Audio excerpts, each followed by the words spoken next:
Well, if Jesus isn't the only way, then he isn't a way.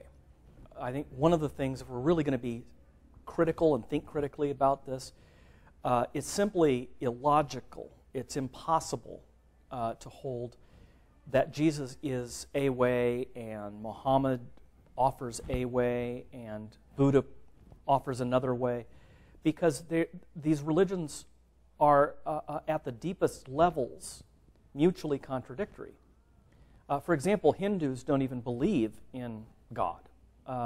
They have their own kind of version of atheism.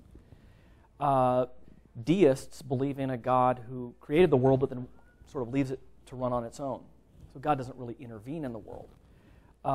The Buddhist doesn't believe that there's any heaven above us or hell below us. We all sort of vanish like a drop into the sea of being. Christianity teaches that God is distinct from the world, first of all.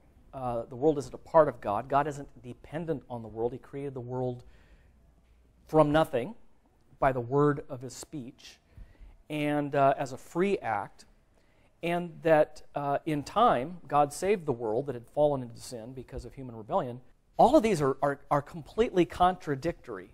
You can't say that I think that the world was created by aliens, and I think that the world was self-creating. You can't say that I think that the ultimate destiny of human beings is to be absorbed into the sea of being, and I believe that the great destiny of human beings is the judgment on the last day and resurrection and life everlasting for all who hope in Christ. Jesus, furthermore, doesn't allow us to say that, because he said, I am the way, the truth, and the life. No one comes to the Father but through me.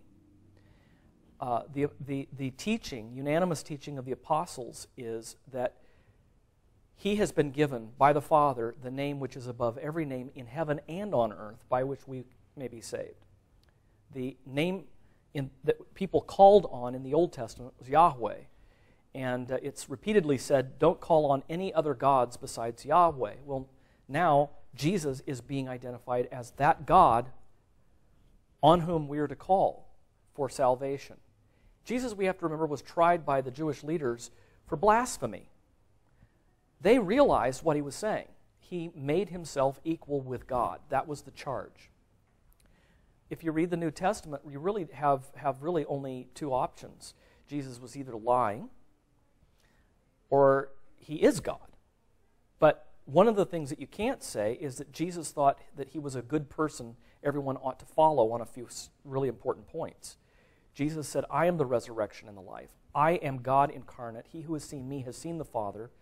I and the Father are one.